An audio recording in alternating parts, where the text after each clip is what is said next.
नमस्कार। सुमंगल नामक इस YouTube चैनल में आप सभी का सहर्ष स्वागत है। पूजा पाठ मीमांसा ऐसा एक विषय लेकर पूजा के बारे में शास्त्रीय जानकारी आप सभी लोगों को मैं देने का एक प्रयास कर रहा हूं। एक ऐसा श्लोक मिलता है, वृंताकं जालिका शाकं कुसुम्भान मालकं तथा पलाण्डुं लशुनं शुक्तं निष्पावं चैव वर्जयेत। पलाण्डुं लशुनं शुक्तं निष्पावं चैव वर्जयेत। अतिपक्वम् अक्पक्वं च सुपक्वं कुर्मि संयुतं दुर्भाण्डस्तं असद्यस्कम दुर्गंधिन्न शुभम स्मृतम। तो दुर्गंधि युक्त सड़ा हुआ अपक्व वासा भोजन भगवान के नैवेद्य योग्य नहीं होता। और भी तो भटा, गोभी, कद्दू, कूष्मांड, लहसुन, प्याज, मसूर, गाजर, इनको भी न भगवान का निवेदन करे तथा न ही उसको भोग में चढ़ाए। भगवान को हम जो मिष्टान्न का भोग चढ़ाते हैं, वो मिष्टान्न जो होता है, भगवान को मिष्टान्न के अतिरिक्त पकवान का जो भोग होता है वो दूसरे दिन नहीं लगाना चाहिए। वो भी जिस दिन का तैयार हुआ है उसी दिन का वो चढ़ाना चाहिए। जिन मूर्ति की प्राण प्रतिष्ठा हुई है उसी मूर्ति को, उसी भगवान को नित्य अन्न का भोग अवश्य करना चाहिए। यदि सायंकाल में कुछ भोग चढ़ाना हो तो सायंकाल में हम भगवान को दुग्धादि मिष्टान्न का भोग हम लगा सकते हैं। देखो, कभी कभी मंदिर में या मठ में या कहाँ भी भंडारा होता है, और भंडारे का नियम ऐसा होता है कि पहले जब सब अन्न तैयार होगा तो भगवान का भोग चढ़ेगा, बाद में सभी को प्रसाद मिलेगा। लेकिन कभी कभी भगवान को भोग चढ़ाने से पहले यदि कोई मानव प्रसाद को ग्रहण करेंगे तो ऐसा मानव ने ग्रहण किए हुए अन्न का भगवान को कभी भी भोग नहीं लगता।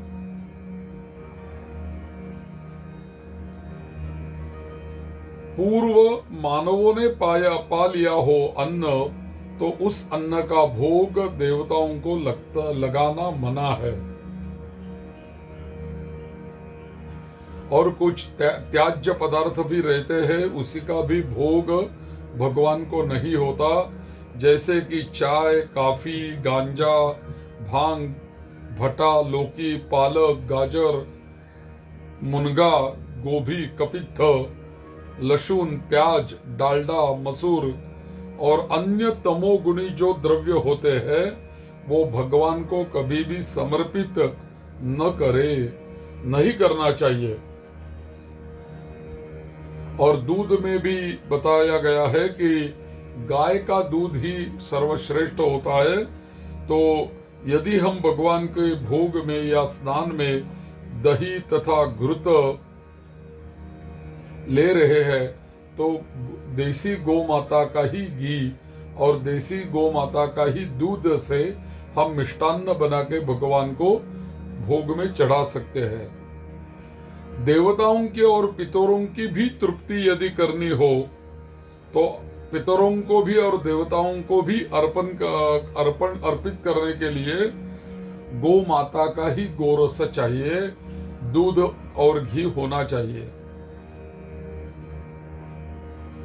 यदि हम कोई जनन अशौच में हो या कोई मृत अशौच में भी हो तो जनन अशौच जब होता है और मृत अशौच होता है, सूतक होता है, जन्म का सूतक भी होता है और मृत्यु का भी सूतक 10 दिन तक होता है।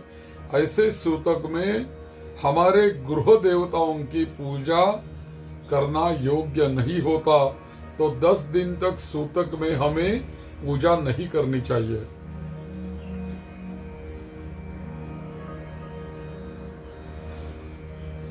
देखो, भगवान शिव जी को हम जो चढ़ाते हैं शिव जी के पिंडी के ऊपर, यत्र चंडाधिकारोस्ति तद भोक्तव्यं न मानवैः प्रतिमासु च सर्वासु न चंडोधिकृतो भवेत। भगवान शंकर के अभिषेक का जल तथा चढ़ाया हुआ फल फूल बिल्व पत्र को जो लांघता है, ऐसे लांघने वाले मानवों का जो पुण्य होता है वो नष्ट हो जाता है। यदि निर्माल्य को या तीर्थ को यदि लांघा तो हमें अघोर मंत्र का 10,000 तक जाप करना पड़ेगा, और 10,000 अघोर मंत्र का यदि हम जाप करेंगे तभी हमारी शुद्धि हो सकती है। तो शिव जी के ऊपर जिलहरी पर चढ़ा हुआ नैवेद्य जल और फल ग्रहण तो नहीं करना चाहिए। वहां चंड नामक शिवगण होते हैं और चंड नामक गणों का अधिकार है कि वो उनको ही प्राप्त हो जाए। यदि चंड नामक गण वहां नहीं हो तो सभी लेकर जल में विसर्जित करे, यही अच्छा होता है। लेकिन अपवाद ऐसा है कि यदि शिवलिंग शालिग्राम शिला का हो, या तो बाणलिंग हो, या तो स्वयं प्रकट शिवलिंग हो, स्वयंभू शिवलिंग हो, या किसी ऋषि ने या देवता ने स्थापित किया हुआ शिवलिंग हो, मणि का शिवलिंग है, स्वर्ण और चांदी से निर्मित शिवलिंग है, तो ऐसे शिवलिंग के ऊपर का निर्माल्य चरणोदक ग्रहण कर हम कर सकते हैं। इन शिवलिंगों में चंड नामक गण का अधिकार नहीं होता।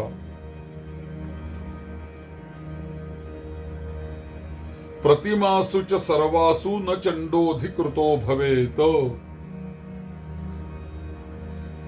यदि हम शिवजी के ऊपर जो जल चढ़ाया जाता है, वो शिवजी का जो शिवजी के ऊपर से आया हुआ जल जो है, वो हम जल लेके हमारे मस्तिष्क के ऊपर हम यदि छिड़काएंगे तो हमें गंगा स्नान का पुण्य मिलता है।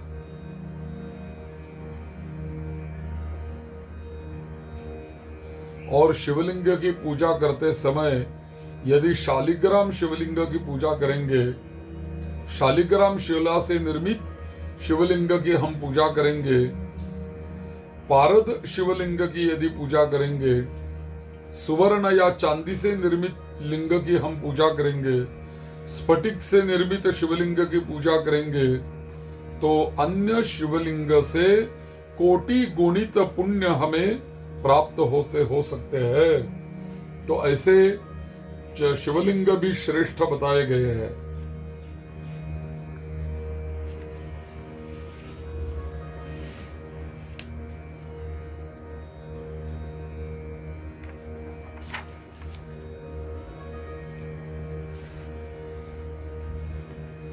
देखो, हम जो पान चढ़ाते हैं भगवान को, चूर्ण पत्रे त्वया वासः सदा कार्यो दरिद्र भोः तांबूलस्य तु पर्णाग्रे भार्यया मम वाक्यतः पर्णानां चैव वृन्तेषु सर्वेषु त्वत्सुतेन च रात्रौ खादिरसारे च त्वन्ताभ्यां सर्वरावस।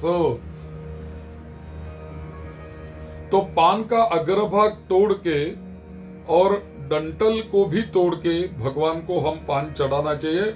वैसे तो हम खाते समय भी अग्रभाग को तोड़ देते हैं, डंटल को भी तोड़ देते हैं और हम खाते हैं। ऐसा क्यों करते हैं?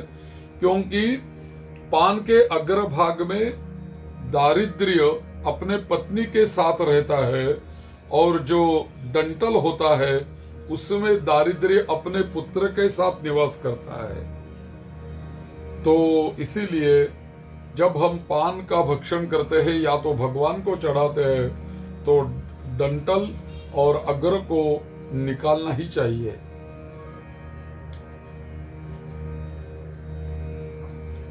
और रात्रि के समय ये तीनों भी कत्था में निवास करती है, ऐसा भी बोलते हैं।